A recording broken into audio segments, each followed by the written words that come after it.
Today, I'm going to be speaking from personal experience and tell you why the Tesla direct sales method is flawed, why it's going to cause huge issues not only for Tesla, but it causes massive issues for you, the customer. Have you ever felt?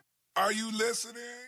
This video is based on facts that I have experienced as a Tesla customer. I've had to purchase a Tesla Model 3 for one of my customers, and this is where this whole video has originated from. I've also got experience from other Tesla owners that I know, friends, and also other people on YouTube that have experienced exactly the same issues that I'm experiencing dealing with the Tesla direct sales method. Now, direct sales method means that Tesla own all their showrooms directly. When you buy a car from Tesla, you are buying direct from the manufacturer. When you buy from Porsche, Hyundai, Mercedes, Volkswagen, these are all franchise dealers. These are one company that buy a franchise right to sell that car. So you're not dealing with the manufacturer, they're dealing with the manufacturer for you, and then they sell that car, and that is their own business. So that's why they usually have extra names. In the UK, we have groups like Pendragon and stuff like that that are owned by those franchises and then sell direct to you through the franchise dealer. First issue that comes from the direct sales method that Tesla employ is when you come to part exchange your car. Now, Tesla will happily take a part exchange even if it's not another Tesla. So you can part X a Model S, or you could part X a Toyota Yaris hybrid, for example, self-charging hybrid, self-charging. But you could part X any car you wanted. There's no problem with that.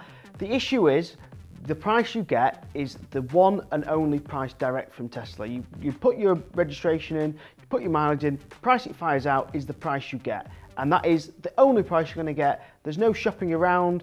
That is it.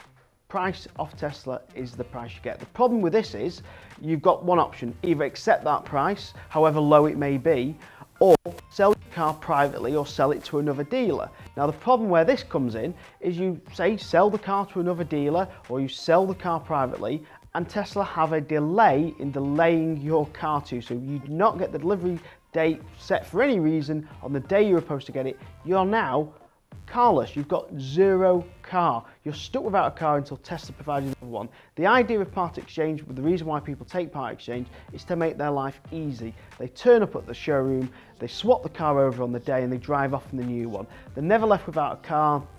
They change their insurance on the same day, and everything is just easy for them. The problem with this direct sales method is if you say accept the Tesla price, which some of the part exchange prices I've seen on cars that they've offered are ridiculously low, even on Teslas. The margin they're trying to make on these part exchanges is ridiculously high.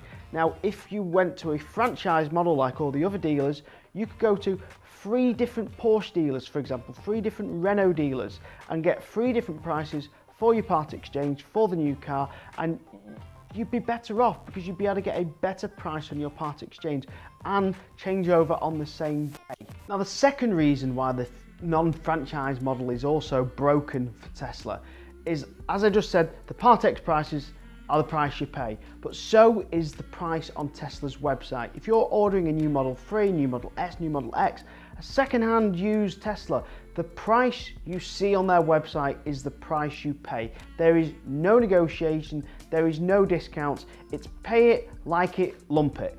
You have to pay the price on the site. Now, a lot of people are now arguing, they're all typing in the comments right now going, yes, Nick, but that means I don't have to haggle, we all get the best price.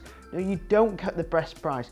This model is flawed, and the reason for that is dealers, franchise dealers, if they have stock for a long period of time, they discount that stock to get rid of it, sometimes selling for less than they paid for the vehicle. Tesla will never sell you a car for less than it cost them. But in the franchise model, if a dealer, say, bought a certain colour of a car with a certain spec and it's been stuck on their forecourt for over 90 days, even longer, they will discount that car to get rid of it. Same with the used car stock. They'll keep discounting and discounting to get rid of that stock because long-term stock loses money, and we don't want to hold older cars, and especially when it comes to the Tesla model where the newer cars all the time are being constantly updated with new hardware, new solutions to the hardware, new door handles, for example. Everything is being updated on Tesla. So the older it gets, the less new technology it's got based on the car, and the more someone wants a new one. And Tesla do slight reductions on old stock. Yes, they do inventory stock. If they've had an inventory brand new car in for a while, they will apply a very, very small discount. But this is nowhere near the discount levels that it would do on a dealer. Now, we need to remember Tesla still run showrooms. They still run showrooms. They still run garages. They still run places to buy the cars. If they deducted these costs of running these showrooms and franchise the model, then that model could be then passed on to dealers. Now, they could still ensure that you get a fair price, and haggling is less of an issue. The two reasons they can do this is a system that Hyundai are implementing, same with Volkswagen, which is a click-to-buy system. You get a price off the dealer on the website, and that is the price you pay at the dealer. They could employ that. They could also employ the same method what all the other franchises do, which is they just set a recommended retail price, the top absolute maximum you should pay on a car, and that's it. Whatever the dealer discounts it to after that is up to them. If that dealer wants to work for £2 on that vehicle, then that's up to the dealer. But this means that Tesla could reduce their overheads by not running, renting, paying for sales staff, paying for people to run the showroom, and you get a better priced vehicle. The third reason why the Tesla method is flawed is the same level of customer service throughout the whole network. Now, you might go, but that means we're getting consistent service throughout the network. Yes, but if that service is poor or isn't up to scratch, you have no choice. If you want to buy a Tesla, you want a Model 3, you want a Model X, you want a Model, you want that model of Tesla, you have to go direct. There is no choice. You can't go to another dealer if you didn't like the service that you received from Tesla. And I have experienced this issue myself. I could make an entire video about the absolute cock-ups that Tesla have made on when purchasing this vehicle, this Model 3 for my customer. I've attempted to purchase a brand new Model 3 Performance with white interior, full autopilot system. This car totals over £60,000. It is the highest making profit car for Tesla because it is a Model 3 Performance. It has white interior and it has just a software unlock for the autopilot. They make the most money out of that car, and the level of customer service I've received is terrible. They told me the car was ready to pick up on Monday. Then they told me I couldn't have it till Friday because it hadn't arrived from the docks. Then they told me they slipped up and said they accidentally sold the car I had, and that's why it's being moved along the date. They made a mistake on the invoice price and then wouldn't correct the price. I'm still waiting for them to correct it. Probably by the time this video gets released, it would have been fixed. But as a customer, this is the level of service that would make me cancel an order.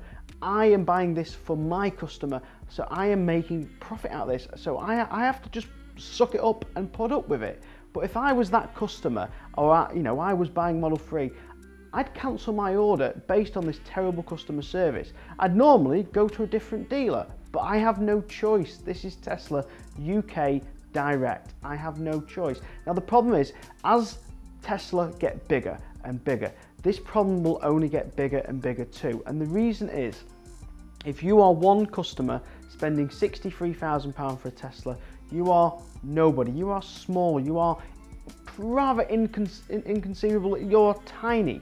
If you are buying from a franchise dealer that sells, so many cars a month, you are an important customer. You are limited. Every single dealer has less dealers than the overall manufacturer. So every customer is extremely important. Every customer that's leaving a deposit, is buying a car, will get a really high customer service because they don't want to lose that sale. Now, if you did get poor customer service off a Renault dealer, another Porsche dealer, say you were buying a Porsche Taycan and you received terrible service on that Porsche Taycan, you could just go to another Porsche dealer. If you went into that Porsche dealer and said, I've received this terrible customer service from this dealer, can you sort me a deal out? They would bend over backwards not to lose that sale. They know you're a guaranteed sale. But for Tesla, you can't go anywhere else. And even as they get bigger and you still can't go anywhere else, the problem is with Tesla is as they get bigger and bigger, there is more competition out there. The Volkswagen ID comes out later this year, the Ford Mach-E comes out, so people have choices to buy other electric vehicles where they didn't in the past. So Tesla do really need to look at sorting either out the customer service or start to franchise their model, because they're going to lose sales and money over this. And I want Tesla to succeed. They make great cars, they make beautiful cars, but if they can't keep up the level of customer service, they don't deserve to carry on growing. Now, a lot of the reasons above are all about having less choice as a customer. And having less choice as a customer results in another problem, not only for you, but also for Tesla. And that less choice, before I get into it, go and click that subscribe button and hit that notification bell, because if you're a Tesla fan, you're going to be shouting at me right now. There will be a reason of all the positives having a non-franchise plan has, and I'm going to do a separate video on that. So if you hit subscribe, hit that notification bell, you know when that video is coming. Now, the fourth reason I think that the franchise model is flawed is the fact that having less choice means you have less dealers, less network dealers. And the reason why this is a problem, let's say you live in Sheffield, which isn't too far away from me, but it is far away from me. The nearest Tesla dealer is Manchester. That is a substantial drive. It is a big journey out of your day. It's at least an hour and a half drive there and an hour and a half back. That's 3 hours. Now, if you're a person buying a Tesla Model S, X, 3, are you the type of person that can afford to take 3 hours out of your day, plus the time it takes them to repair your car or look at your car or even buy a car, because you have to make that journey? If you had a franchise model, very likely that you'd have a dealer much closer to you. You'd have more dealers, because they're all trying to compete. They're all trying to take a slice of the pie of the money that they can make out of the car, so you'd have more choice. Now, the majority of profit, the majority of dealers make money on the after-sales service, the servicing. And because of having less showrooms, less things, if you need to get your car repaired, you've got to travel further. Having more showrooms means more choice for not only you, the customer, to have wider choice of which ones you're going to buy and competition, but also means that you've got more places to have your car repaired and more places to have your car serviced. The Tesla idea of not having that many garages saves them money. If they franchise the model, it's not their problem anymore. It's someone else's business plan to work out if it's affordable to open a dealer in your local city. Now, I had a customer ring me up and say, "Hi Nick, I saw your video on used Tesla Model 3s, and yes, I agree that people are charging way over what they should. The problem is I need to buy a Model 3 which is VAT qualifying, and Tesla will not invoice it in the way that I need it invoicing for me, because of the way their procedures work and because they are a manufacturer." Now, in the UK, if you are disabled or a charity, do not need to pay value-added tax, VAT. And not paying VAT means, for this customer, instead of paying £63,000 for their Tesla fully loaded on a performance, they only pay £53,000, because as the dealer, we invoice minus the VAT and we reclaim it on our VAT return. Now, the issue for Tesla, and the reason they can't do this as a manufacturer, and the reason it doesn't, even if this doesn't apply to you, the whole premise behind what Tesla can't and can do as a manufacturer on invoices does cause huge issues for other people in other things. So first of all, he wants to buy this car. He wants to buy it off Tesla, but Tesla cannot do it. And the reason for it is, to do this kind of invoicing, Tesla need to be able to understand how to do the paperwork. Tesla do not employ fully trained, qualified sales staff from the car sales industry that have a little bit of VAT knowledge and a little bit of HMRC knowledge and a little bit of accountancy skills. People who've been in this industry for years understand how it's done, and it's a skill set, and they could, if they really wanted to, employ these people.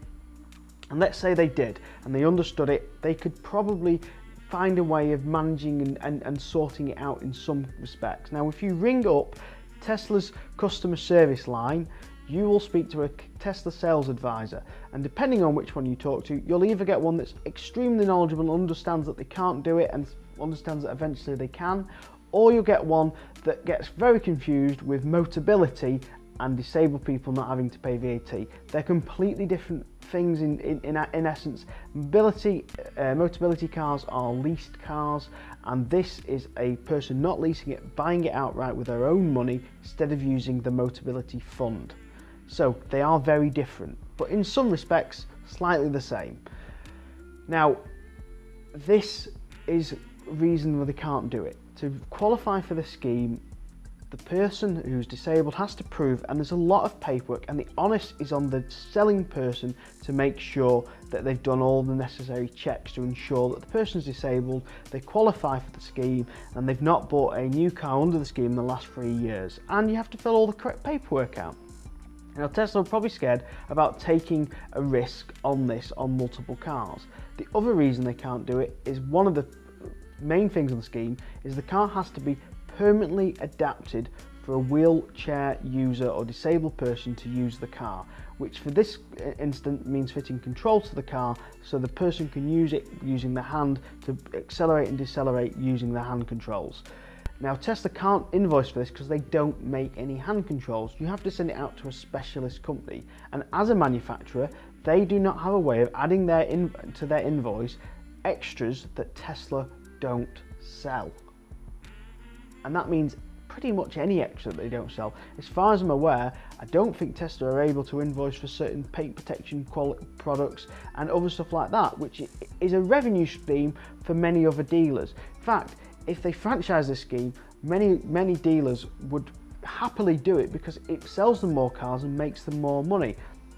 And to a dealer's overall risk of the 10 a year they may do, 5 a month they may do, you know, if they're a large dealer, that risk is very slim to what Tesla might do, which might be 100 of these a month. And I understand why Tesla aren't doing it. It's a high risk, but at the end of the day, it's all about treating people fairly, and they're not treating their disabled customers fairly because this is what they're entitled to and they can't do it. And that's the whole reason I've made this video. Now, I've had to obviously make money out of doing this for this customer. I'm happy to do it, but I'm also unhappy that Tesla can't do it, and I wish they could, because this person's had to pay me an amount of profit to go and collect the car, sort the hand controls out and do all this thing, and this should be part of Tesla's service.